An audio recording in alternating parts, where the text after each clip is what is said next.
I ventured out this year. I left my job as the chief product officer at Dribbble to start a brand new company. And that company is gigantic. My goal is to help you master the new influential disciplines that are driving results within organizations, like product leadership taught by Ben Foster, the former CPO at Whoop. It's not just video courses. We're combining video lectures with take-home assignments and exercises, and then small group mentorship to really help level you up, and all at a cost that most companies' learning and development budget covers.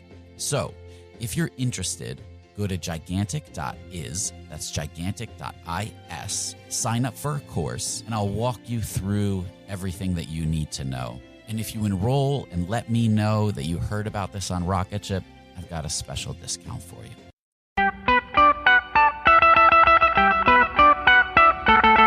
Welcome to the Rocketship podcast. I'm Michael Sacca. I'm Joelle Steiniger. And I'm Matt Goldman. And we're having 20-minute talks with entrepreneurs teaching you how to launch your product into revenue. Check out our book at howtobuildarocketship.com to reserve your launch discount and to download a free chapter. Today we talked with Elliot Schneier, COO of Fundable, about the key factors that investors look for when deciding to invest in you. Elliot shared incredibly thorough insights on topics ranging from idea to traction to funding. He also talked with us about their strategies behind acquiring companies like LaunchRock and what makes them opt to build something in-house. Hey guys, I wanted to take a minute to thank CodeShip for sponsoring the show. CodeShip makes continuous deployment simple and easy, and we've actually been happy customers of theirs for a very long time. You should go to codeship.io/rocketship to check out videos and tutorials all about how you can start using CodeShip to deploy your product in a better way. We'd also like to thank InVision app. InVision is by far the best prototyping and collaboration tool on the market. I can personally say I can't imagine delivering another design comp without it. It made collaborating with our entire team incredibly easy, and the annotation tool alone saved us hours of back and forth. Go to invisionapp.com/rocketship and sign up to get their starter plan free for 90 days. This comes complete with unlimited screens and unlimited collaborators. Trust me, this is an essential tool for teams of all sizes. Welcome to the Rocketship podcast. We're here with Elliot Schneier, the COO of Fundable. Elliot, welcome. Thank you so much, guys. Excited to have a chance to chat. Absolutely. So for those that may not know, give us the quick pitch of Fundable. Sure. Fundable is trying to solve a connectivity problem between entrepreneurs all over the United States, inside and outside of Silicon Valley, and investors ranging from traditional angel investors all the way to what we call expert investors, whom may have the ability to change the way a deal is commercialized. So one of the neat examples around Fundable would be if you're doing something in consumer-facing technology, while it may be advantageous to go after a traditional angel group, you may actually get more bang for your buck, so to speak, by engaging with somebody that was a former executive buyer at Best Buy, putting $50,000 into the deal. So it's certainly an exciting problem, and with crowdfunding being at the stage it's at, we're still always learning and growing with this thing. So, what's the difference between Fundable and an angel list? One of the primary differences is one of our significant hypotheses at Fundable is raising money and creating a widget or designing a beautiful piece of consumer-facing technology can be two very different disciplines. So at Fundable, not only do we give you the functionality to connect with investors, but we also have a team here in-house which will do everything from help you with some level of diligence to write the copy that will be on your Fundable profile, all the way through helping you write press pitches or social tweets around trying to gain some social proof or traction in that way. Wow, that's really cool. So what would are the terms any different when you're raising money than a traditional VC route? No, it was really important for us to give the entrepreneurs a tremendous amount of flexibility in how they want to raise. And one huge misnomer within equity-based crowdfunding, which we do, is that you're trying to raise $1,000 from 1,000 people. And we don't recommend that at all at this point. Being that we're all serial entrepreneurs and I've raised money in Silicon Valley, I couldn't imagine having 1,000 people on my cap table. So when we say crowdfunding, we're indicating that you actually have the ability to seamlessly market to a larger crowd, not that you're actually going to take investment from a crowd. So that's oftentimes something that takes some level of clarity within Fundable. What was the other half of the question? I'm sorry. I was just wondering if the terms were different for everyone that invests. Sorry. Yeah. It's, as you can imagine, it's been a very long day already. It's only 16. So term flexibility, there are a lot of other sites that stratify you into specific terms. We allow the entrepreneurs to set their own terms. Now, that being said, so whether you're doing convertible debt or more traditional subscription-based equity, we do have an approval process. We don't go through and underwrite deals per se, but we try to keep away from people that have a pre-revenue product with no traction, trying to raise $250,000 on a $90 million valuation, right?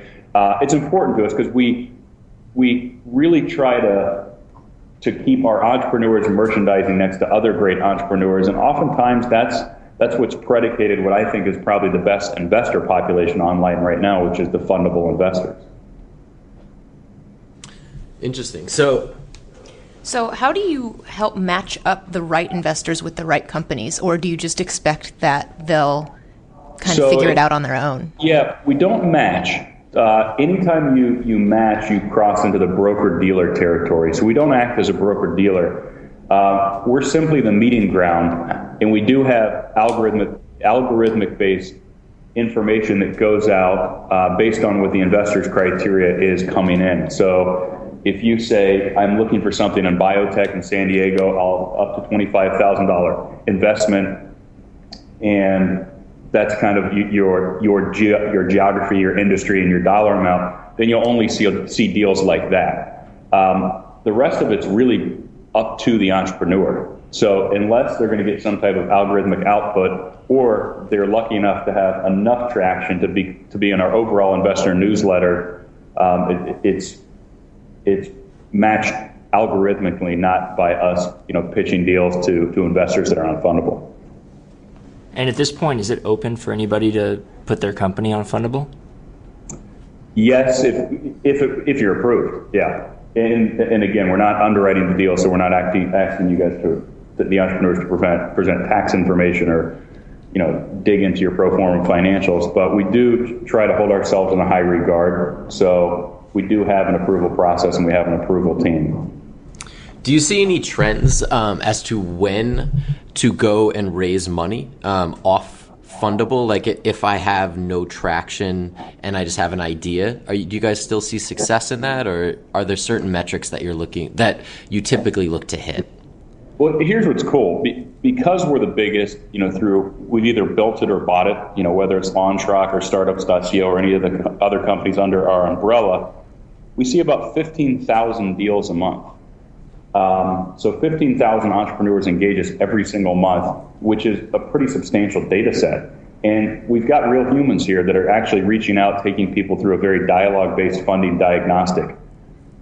Very few companies are in a position where they need outside capital from investors or debt. Now, of course, very few is a relative term because there's millions upon millions, but we find that a lot of people come to us at the idea stage and don't understand that there are steps that need to be taken before you get to that point where it would make sense to take on some outside investment.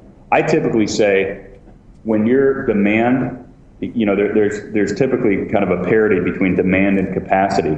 And when your demand substantially outweighs capacity and you can prove that, then there's an opportunity to take on some type of investment.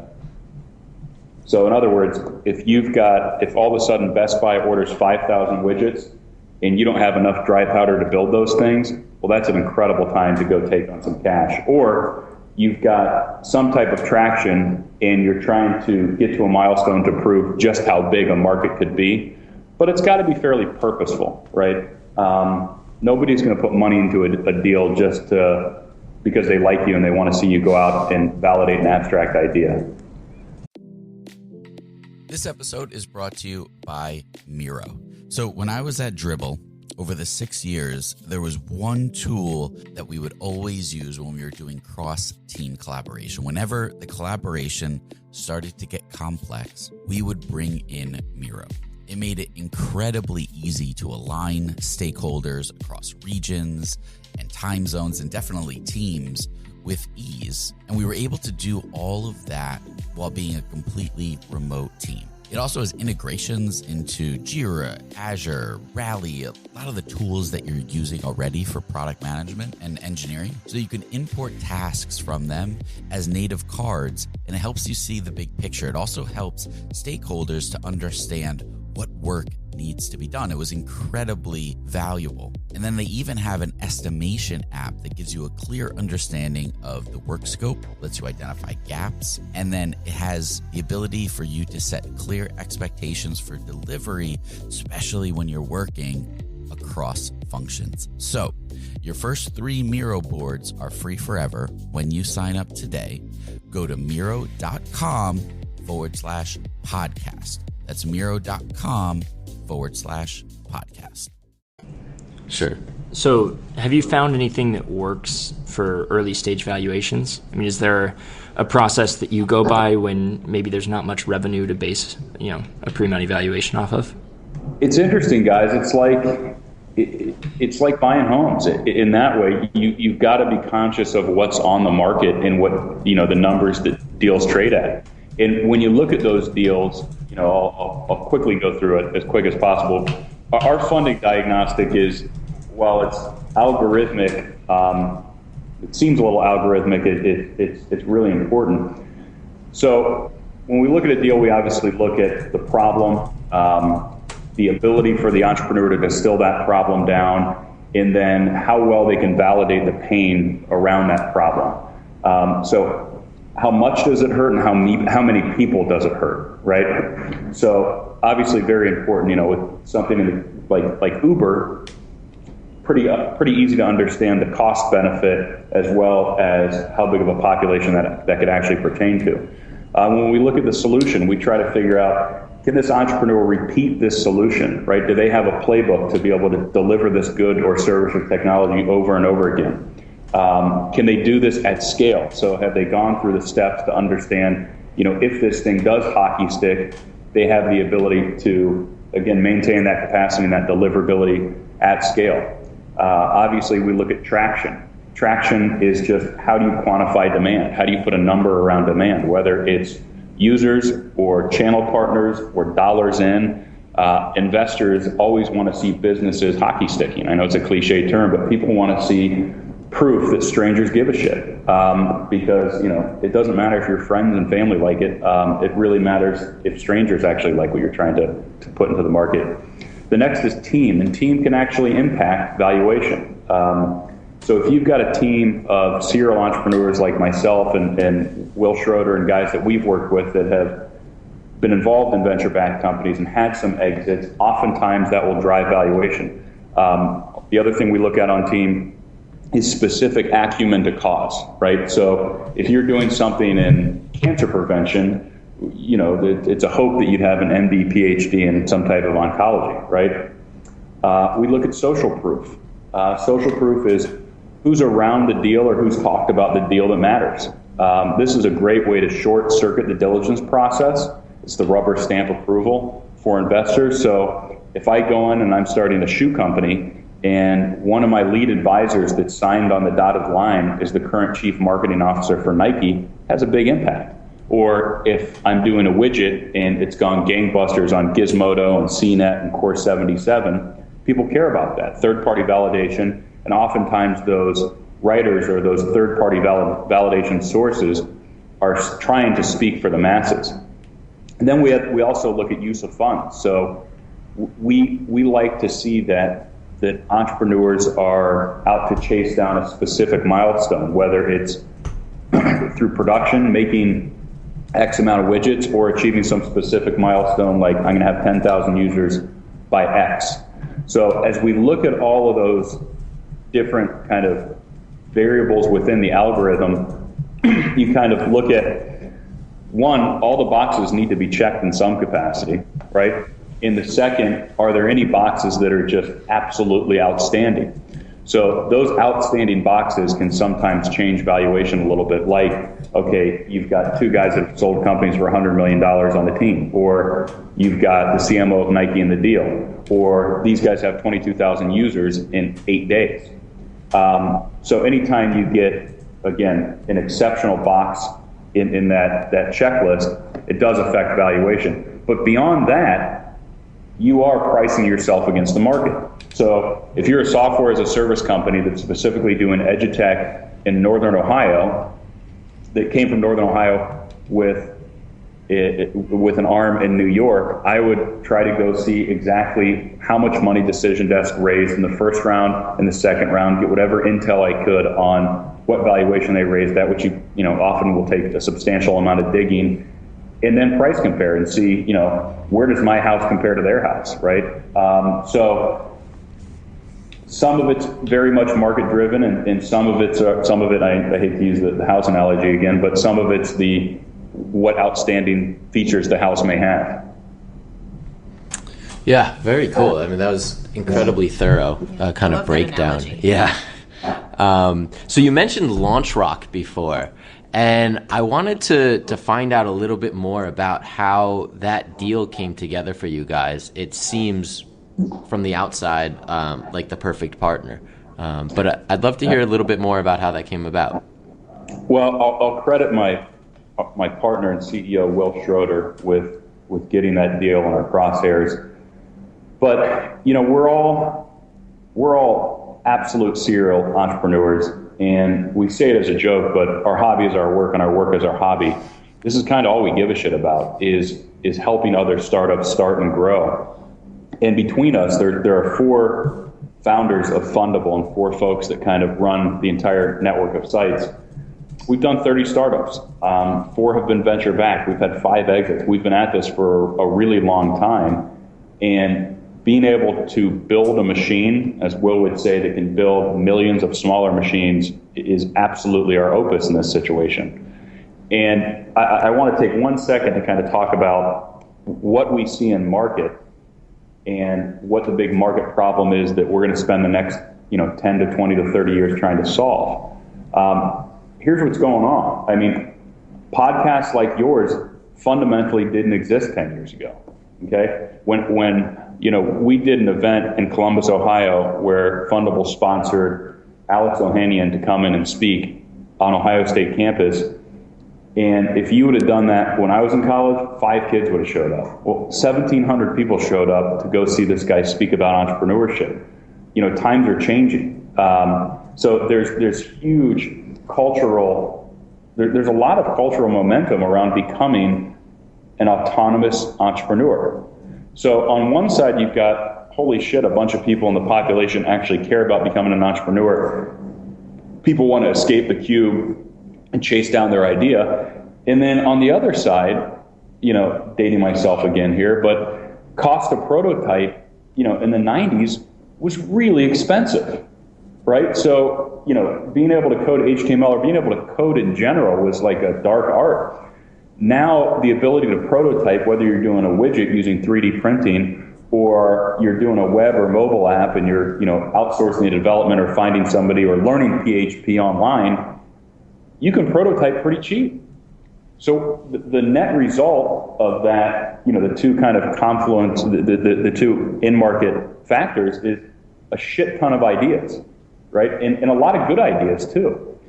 But while you have all these great ideas, I would argue that there's very little parity between the volume and the quality of ideas and the services and opportunities for entrepreneurs. And I applaud you guys for doing exactly this and trying to bring folks like, old weathered folks like me out here to tell how many times they failed. But so what we're trying to do, guys, is we're trying to create a system that helps take entrepreneurs from that light bulb moment all the way to commercialization. Commercialization being, I'm doing $2.1 million in revenue, I'm going to use fundable equity to engage investors for growth capital, right? LaunchRock being, I've got an incredible idea. How do I acquire my first customers and gain some level of commitment?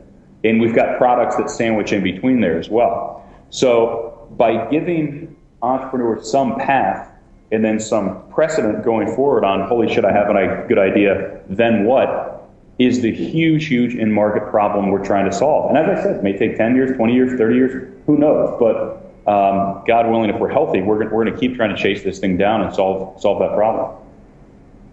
So between those two ends of the spectrum, do you have anything that's launched or that you can talk about between idea and funding? We have a business planning product, and we have a lot of professional services products as well. So the neat thing about, and Fundable also does, rewards-based crowdfunding. So you can go and I can't name the product specifically, guys, but you can go out to market with LaunchRock very quickly, and you'll be able to do it even quicker, and you'll be able to do it even more effectively soon. Not that it wasn't effective before. And you can validate your idea, and you can get your first customers, right? And then you can say, holy shit, people care, strangers care about this thing. You'll have a secondary product that will allow you to polish that idea, do some diligence, understand how big that market really is, understand the cost of goods sold, and collaborate with your co-founders to develop kind of the business plan 2.0. And then through products like Fundable, you can actually take this thing out to market and start to grow the thing. And if you do have the ability to arc a little bit, sometimes you're going to need cash, whether it's debt or investors, and that's where you can start to use fundable equity. I realize I'm being incredibly vague and ambiguous, and I'm doing it intentionally, but the goal is, it's shore to shore, right? If you're on a boat, it's a shore to shore solution that can take you all the way from light bulb moment, I thought of this thing 9 seconds ago, to okay, now I'm pitching, 3 former guys from Bain Capital on how we can raise $2 million.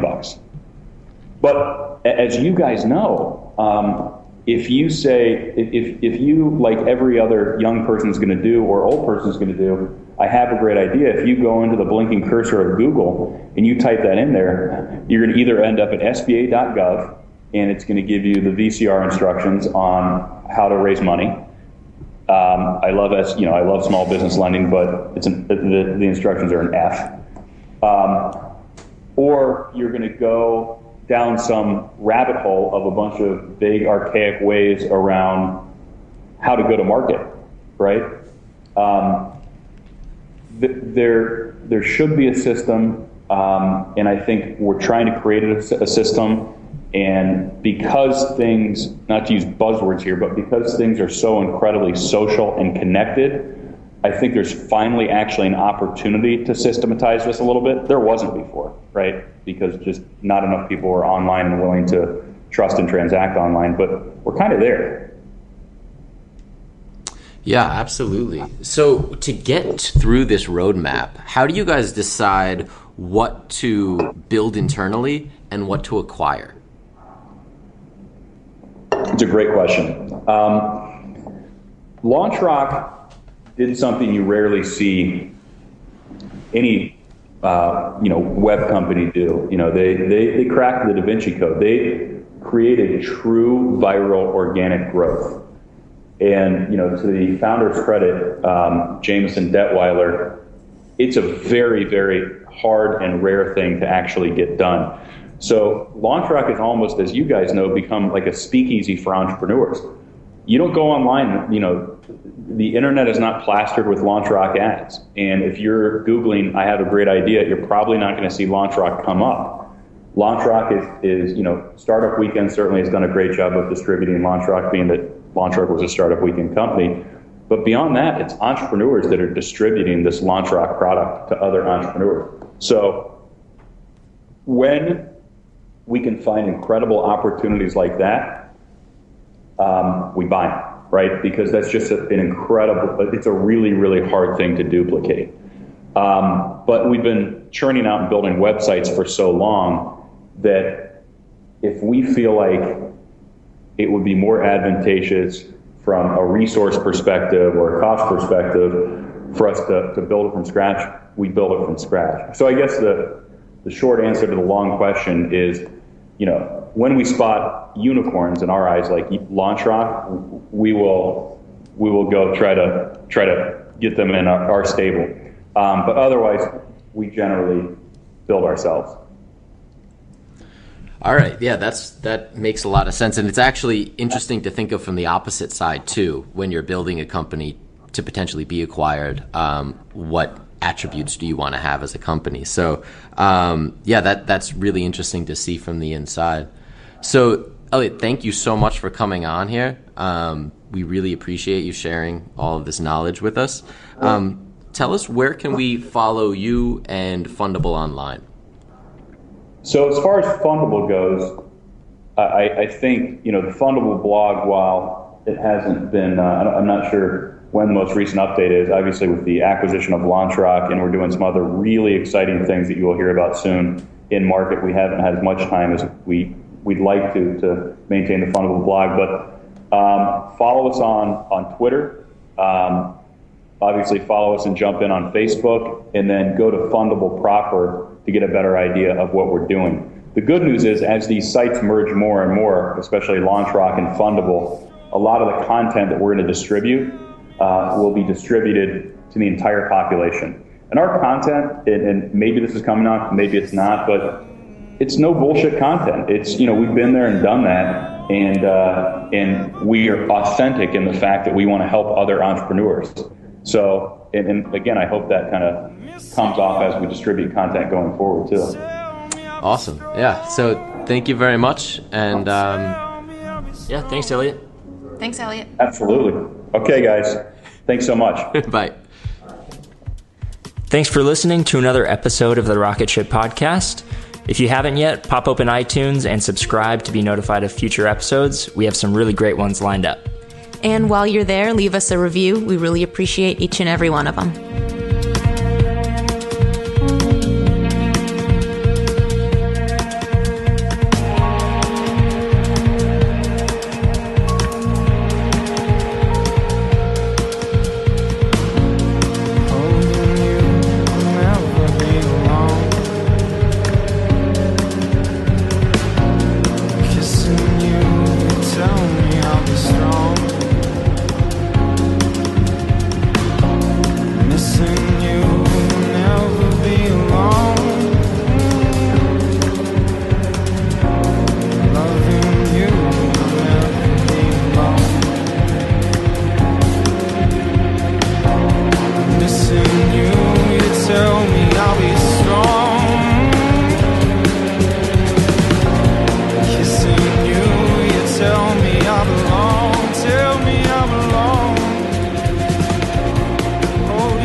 Pretty eerie, you're in a place that no human's ever been before. This is Armchair Explorer, where the world's greatest adventurers tell their best stories from the road. And 4 of us were swept down the side of the mountain, and then I knew there was no way out of this thing. From the heart-pounding to the inspiring and the downright insane. Find Armchair Explorer, a part of APT Podcast Studios, wherever you get your podcasts. Go and find what it is in the world that matches that wildness in yourself. Hey, my name is Lovan Rumpf, and I've been working my ass off as a celebrity stylist by day and a podcast host by night. At the Low Life Podcast, it's all about keeping it real. We're talking fashion, beauty, to religion, sex, drugs, mental health. I mean, there's no topic off limits here, and vulnerability is mandatory. You can find my podcast, The Low Life, that's L-O, no W, everywhere and anywhere you listen to your podcasts. New episodes are out every Thursday. We'll see you then.